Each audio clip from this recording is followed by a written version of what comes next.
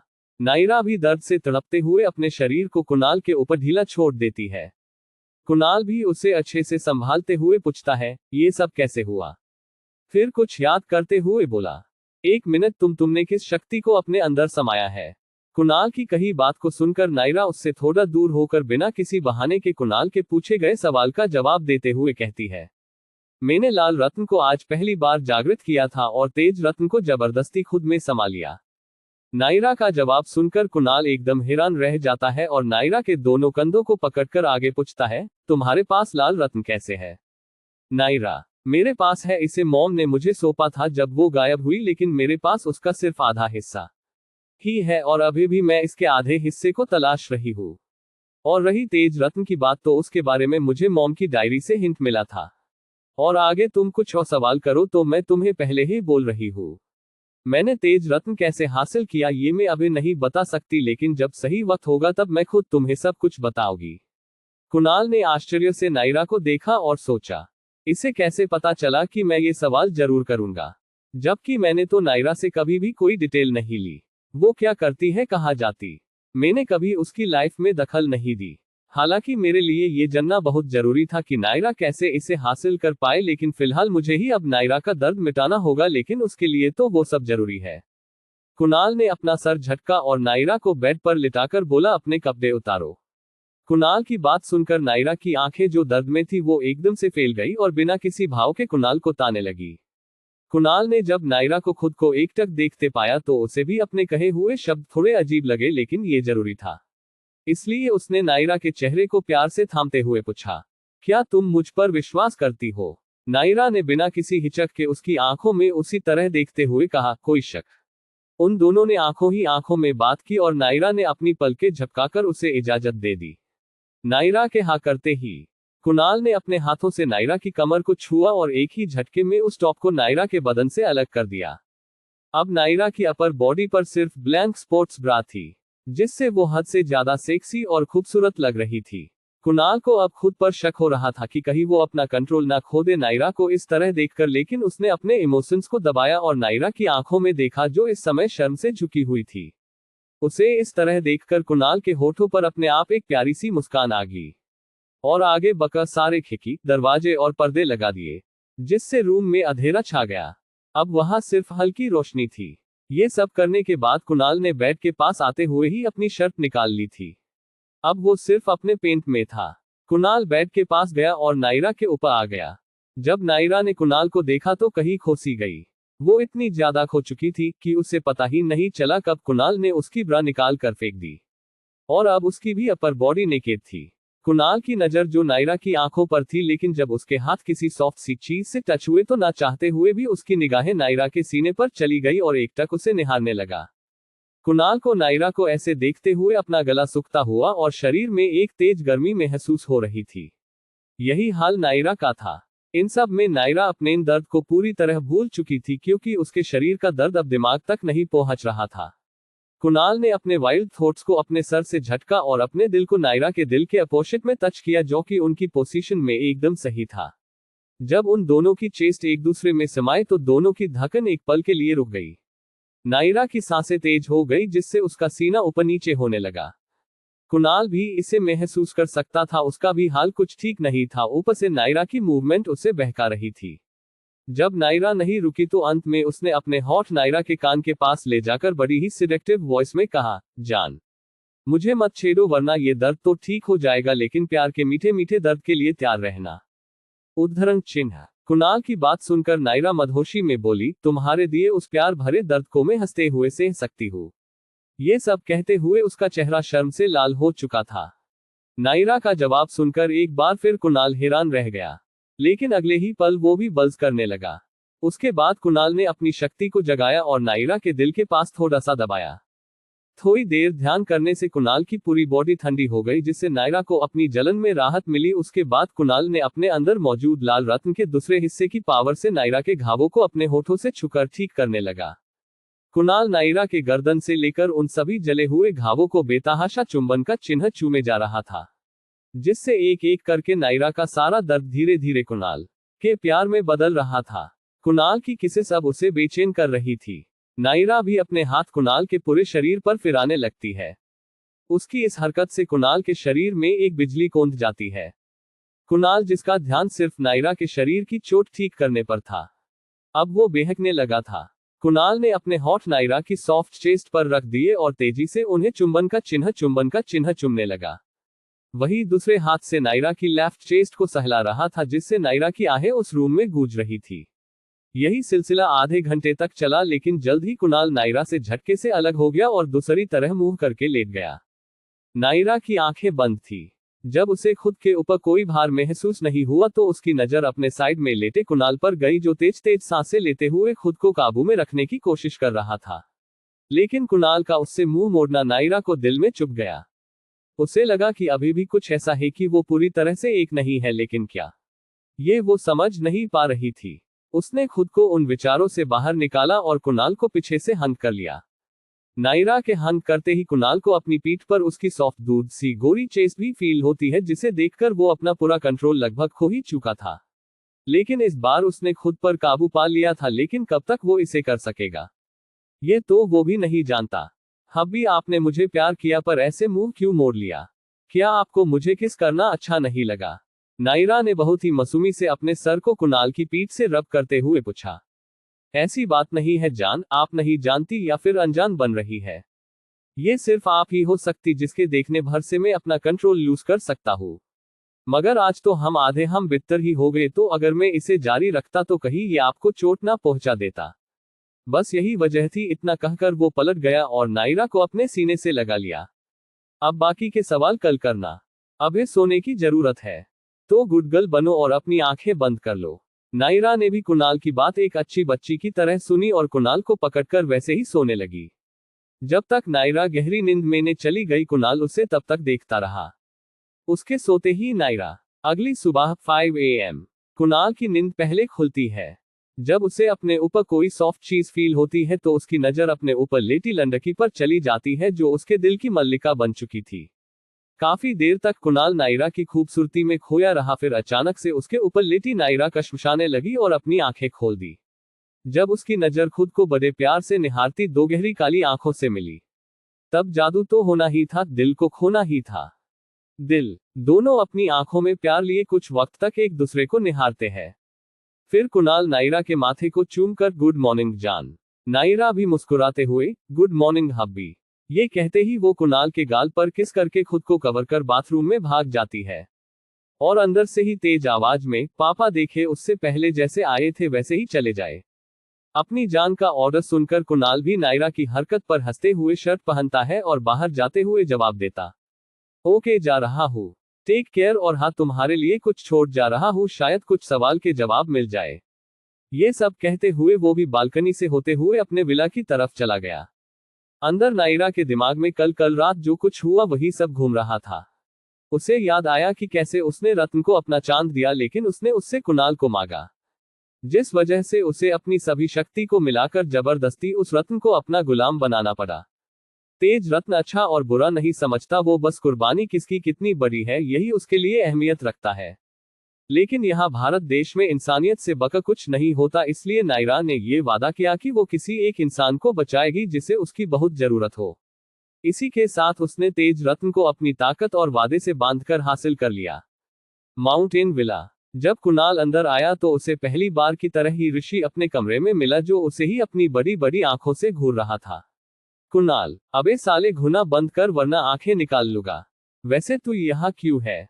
मुझे जहां तक याद है तू मेरी कंपनी में वाइस प्रेसिडेंट है, ना कि कोई गार्ड या फिर चौकीदार जो रात भर मेरे कमरे के बाहर भी नहीं अंदर आकर पहरा देता है।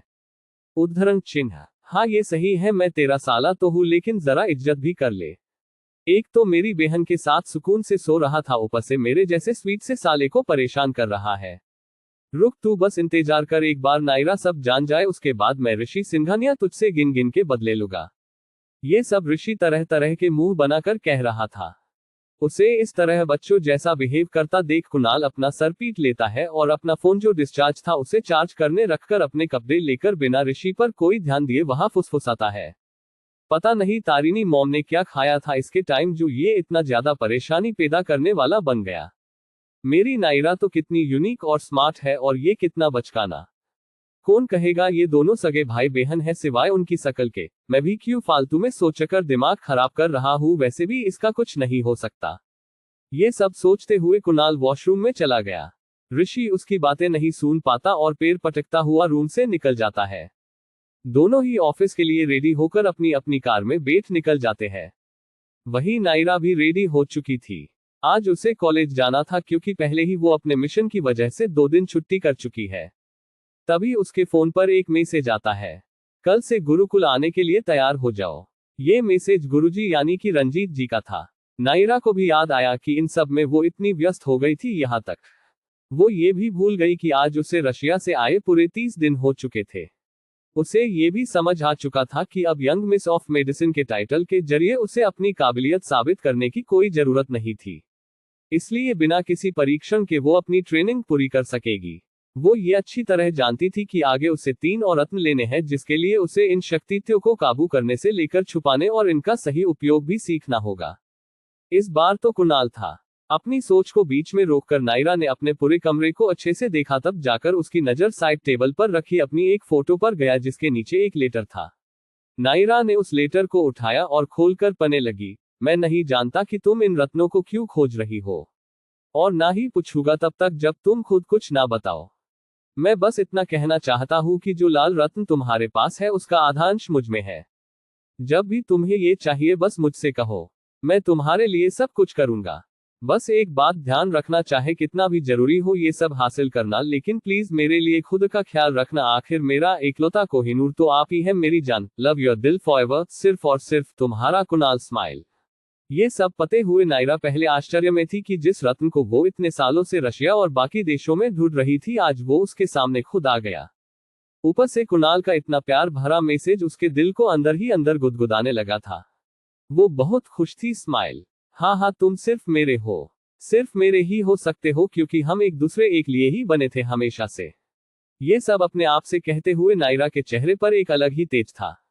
लेकिन अगर कोई हमारे बीच आया तो तुमसे पहले उससे नायरा से निपटना होगा। ये सब कहते हुए नायरा की आंखों में बेइंतहा प्यार के साथ एक दीवानापन था जो सिर्फ और सिर्फ कुणाल के लिए था। कपूर कॉर्पोरेशन एक रेड फरारी बड़ी सी 40 मंजिला बिल्डिंग के सामने रुकती है। उसमें से एक बेहद ही सेक्सी ड्रेस पहने करीब 22 साल की लड़की निकलती है, जो कि देखने में भी काफी सुंदर थी। उसका चेहरा किसी मासूम सी परी की तरह था और उसका मेकअप उसे अबे अबे खिला हुआ सफेद फूल बना रहा था। वो बहुत ही एलिगेंटली कार का डोर बंद करती है और सामने बड़े बड़े शब्दों में लिखे नाम को देखती है, जिसमें बड़े ही करीने से कपूर कॉर्पोरेशन लिखा हुआ था। इतनी ऊंची इमारत को देखकर उसका मन भी उठकर जल्दी से जल्दी टॉप फ्लोर पर पहुंचने का कर रहा था। जैसे ही वो अंदर गई सभी लड़कों की नजर उसके सेक्सी फिगर पर ठहर गई।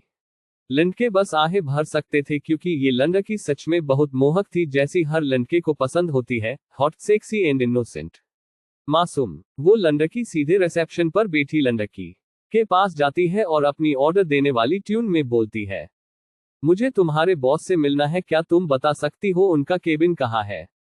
उसकी बात सुनकर रिसेप्शन पर बैठी लड़की ने बिना किसी हिचकिचाहट के पूछा, क्या आपके पास अपॉइंटमेंट है? अनजान लड़की, नहीं मेरे पास कोई अपॉइंटमेंट नहीं है, लेकिन मैं तुम्हारे बॉस को जानती हूँ, हम पहले भी मिल चुके हैं। सॉरी मैम, बट बिना अपॉइंटमेंट के हम किसी को जाने नहीं दे सकते। ऐसे तो यहाँ कोई ना कोई सीईओ सर से मिलने का बहाना बनाता रहता है। उसने बड़ी ही पोलाइटली मना कर दिया। जब सामने वाली लड़की ने खुद को किसी भी एरे गहरे से कंपेयर होता देखा तो वो अपनी सारी मासूमियत भूल गई और गुस्से से बोली, तुम्हारी इतनी हिम्मत जो तुम मुझे अलका सिन्हा को रोको। जानती भी हो कौन हूँ? मैं तुम्हारी होने वाली लेडी बॉस हूँ। उसके ये कहते ही हर तरफ सन्नाटा फैल गया था। तभी उस शांति को चीरते हुए ये बहुत ही कड़क और सर्द आवाज सबके बीच से सुनाई दी, मुझे कैसे नहीं पता कि तुम इस कंपनी की होने वाली लेडी बॉस हो। इस आवाज को सुनकर सबका ध्यान मेन डोर पर चला गया। आज के लिए बस इतना ही, कल देखेंगे कि ये आवाज किसकी है। आई नो आप लोग समझ ही गए होंगे।